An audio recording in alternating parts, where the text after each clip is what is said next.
Aí você vem para a Índia, né?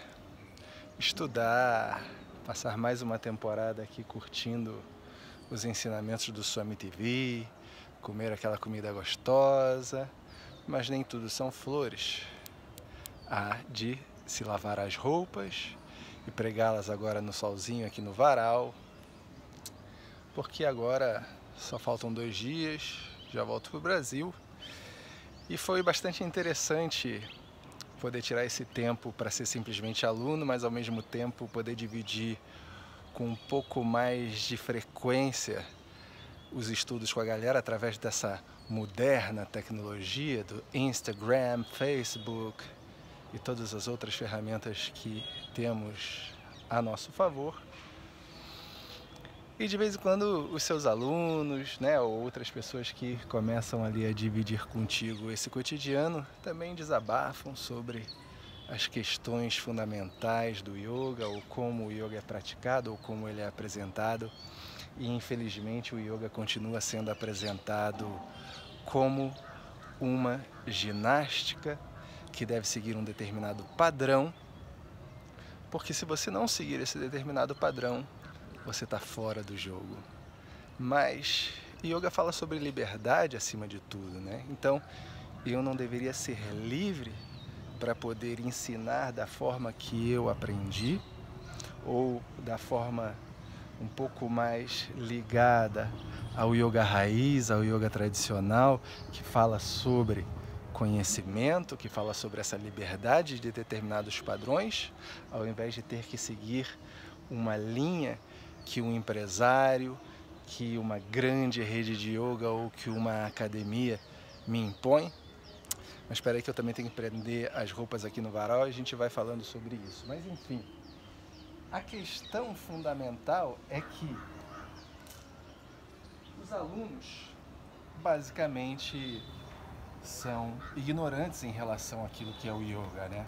Eu, quando comecei a praticar yoga, ignorava o que era o yoga e fui para o yoga porque eu queria melhorar as condições do meu corpo.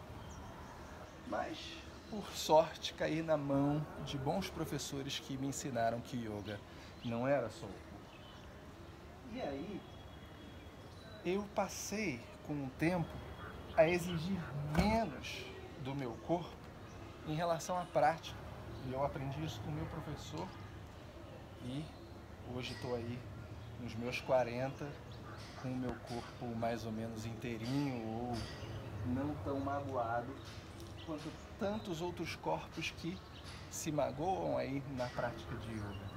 E sabe por que eles se magoam? Eles se magoam porque existe esse padrão de que yoga deve ser uma prática de performance, ou que o yoga deve ser uma prática forte. E será que yoga precisa mesmo ser uma prática forte? Na verdade, você só precisa de um corpo saudável, porque a gente está falando de uma vida, a gente não está falando de uma prática que acaba quando você sai de cima do teu tapete ou quando você sai da sua sala de yoga. O yoga não pode acabar ali, porque se ele acaba ali, você não entendeu o que é o yoga. E o que eu ouço falar ultimamente são professores que acabam ou impondo essa performance, ou então tornando-se escravos desse padrão de performance que eles têm que transmitir para os alunos deles, porque senão eles não vão ser aceitos pela empresa que trabalham. Aqui chegou a minha amiga Ângela para também participar desse ritual tão importante que é lavar roupa e botá-las ao sol, e que também divide aqui comigo muitos anos de estudo. E cantar aquela música. A minha mamita. Lava a roupa todo dia, que alegria. Alegria. Agonia não existe, é verdade, é verdade. Mas então, continuando a nossa reflexão aqui, vamos largar um pouco essa ideia de performance e vamos pensar um pouco mais na ideia de conhecimento, porque é isso que yoga is about, né? A gente não precisa se forçar, a gente não precisa se magoar E a gente não precisa se cobrar performance. E olha que legal, o yoga fala sobre deixar de ser essa pessoa exigente. Sabe por quê? Quando você deixa de ser essa pessoa exigente que você é, naturalmente brilha essa pessoa relaxada que você realmente é. Isso você precisa fazer. Larga de ser exigente, rapaz. Larga de ser exigente, menina. Sabe por quê? Porque exigência na prática gera frustração. Aí você vai toda exigente para a prática. Ah, a prática tem que ser forte e a prática não é forte. Aí você se frustra. Ah, a prática tem que ter invertida, a prática tem invertida. Não tem invertida e você se frustra. E aí você sai de uma prática que deveria te revelar uma pessoa totalmente livre, totalmente feliz, uma pessoa frustrada. E pior do que isso, há casos nos quais o aluno frustrado vai reclamar na recepção dessa companhia, dessa empresa ou desse estúdio, dizendo que o professor não presta.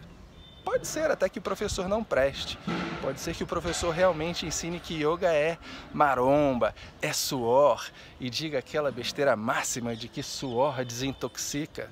Não desintoxica nada. E o professor diz aquelas outras besteiras, vá além dos seus limites. O seu corpo pode fazer muito mais do que a sua mente te diz. Não acredita nessas bobagens. Se você tem uma limitação articular, respeita essa limitação articular. Se você tem uma limitação do coração, respeita essa limitação do coração, pressão alta, pressão baixa.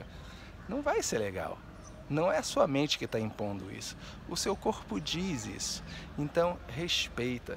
Então, não seja exigente na prática de yoga. Não seja uma pessoa que entra para praticar com essa atitude, porque o yoga não é performance. Performance vai para ginástica, vai para o crossfit, vai para qualquer outra coisa que tenha performance. Mas yoga fala sobre você como essa pessoa relaxada, como essa pessoa simples, como essa pessoa tranquila, que sempre deve ser. Então, a gente começa bastante ignorante em relação ao tema yoga quando a gente está começando a praticar, mas depois com o tempo questiona sempre, até que você possa entender de fato o que é yoga e qual é o objetivo. Porque no final das contas, a prática não deve ter um objetivo no qual você tem que chegar. Você entra na prática com um objetivo, sim, esse é o teu combustível.